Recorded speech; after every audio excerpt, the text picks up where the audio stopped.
And my hot take today is that soy sauce is gluten-free in Vietnam for the most part. Contrary to what 95% of the internet might say, you are being lied to. Let's talk about gluten-free. You are a person who allergic to wheat and you live in Vietnam for 12 years. I do think Vietnam is a fantastic country for gluten-free eating because Vietnamese food is traditionally gluten-free. Wheat is not initially native to Vietnam. I'm gonna say 3 big tips that I would give to any celiac or gluten-sensitive person who travels to Saigon or who lives in Saigon. The first is that Vietnamese soy sauce is gluten-free. There's a ton of information online that says it's not. Even a lot of restaurants around here will tell you it's not because they've read it online. And the reason that they have read that online is because Chinese and Japanese soy sauces are not gluten-free. For whatever reason, China and Japan and Korea as well use wheat in their soy sauce as a thickener, and it alters the flavor a little bit. But since Chinese soy sauce in specific is so much more popular than any other type of soy sauce, there is a lot of information online that soy sauce has wheat in it because Chinese soy sauce does have wheat in it. But a lot of people writing about gluten-free food elsewhere that uses soy sauce, whether it's in China or Japan or Vietnam or Thailand or Cambodia, they will see that, oh, soy sauce has wheat. And so they will write on their blog that you can't eat soy sauce in Vietnam, you can't eat soy sauce in Thailand because it all has wheat in it. But the thing is that Southeast Asia uses a different process for fermenting the soybeans that does not involve any wheat. So you're safe to eat Southeast Asian soy sauce most of the time. There are a few brands that actually do use wheat in their fermentation process. I believe the biggest one in Saigon, at least, is Maggi soy sauce, Maggi. It does have wheat in it. And then obviously brands like Kikkoman that are originating from China or Japan, they also have wheat in them. But most Vietnamese brands, like Tam Tai To is a big one. The one with the black cat on the bottle, Cholimex is another big one. These local brands, they do not use wheat. Incidentally, it's the same story in Thailand. Most Thai soy sauces don't have wheat in them. Same with the rest of Southeast Asia. Although, well, mainland Southeast Asia. I think Malaysian soy sauce generally does have wheat, and same with Indonesian. But Vietnam, Thailand, Myanmar, Cambodia, Laos, they usually don't use wheat in their soy sauce. That's a great one to know because soy sauce is in a lot of stuff. Also, the other Vietnamese condiment that's very common to use in sauces, fish sauce, it never has wheat in it. And neither do most other Vietnamese foods that are traditional, except you have to be really careful around mì, M-I, with a falling tone on it.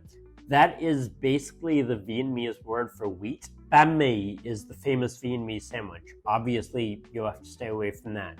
Bột mì is the translation for wheat flour in Vietnamese. Mì sao is instant noodles that are fried. They're a very popular street food dish here. It has wheat in it. Also, you have to be careful with the word bánh.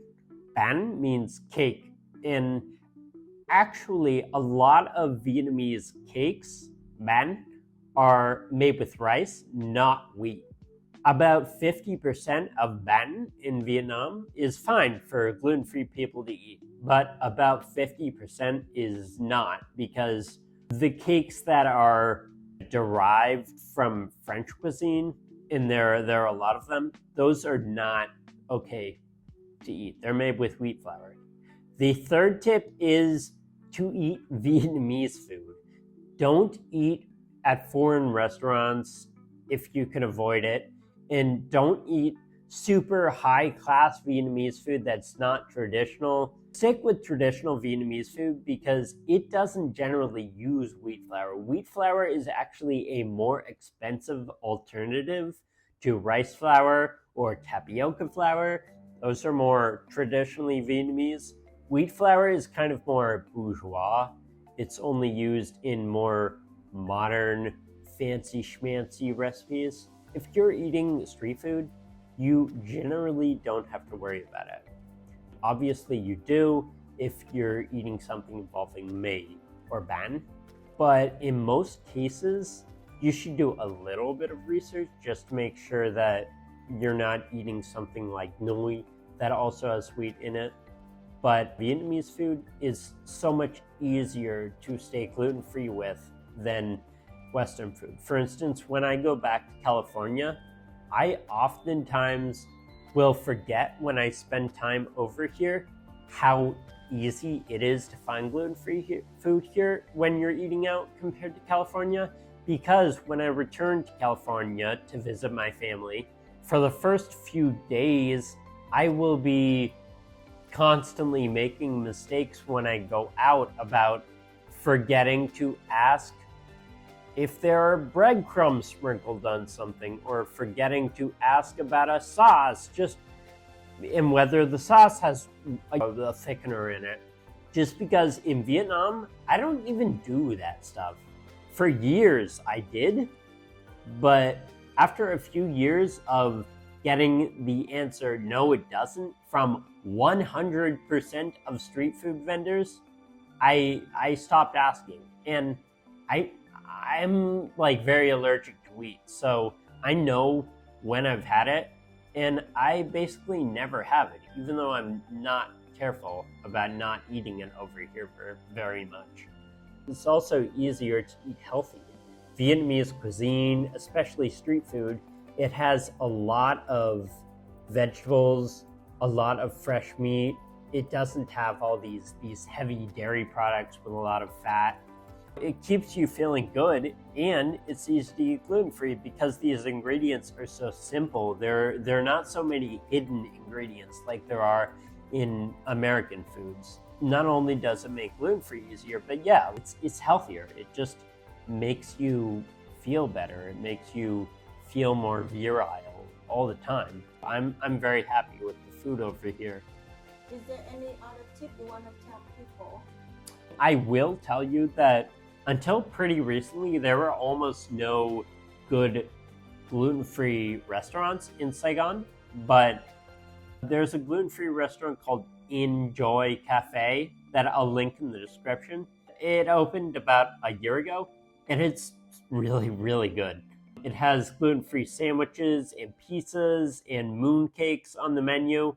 They're not very expensive, maybe like 40 to 60K for one gluten-free lunch option, and they're well made.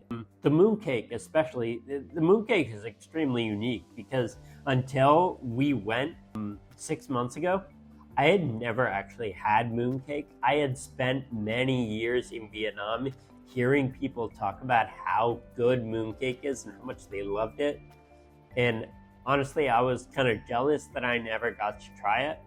But this place makes gluten-free mooncakes with gluten-free coatings. I tried it and it was so good. The flavor is this really unique mix of star anise and peppermint and cinnamon, and I can't even name what other spices, but it lives up to the hype. Let me put it that way.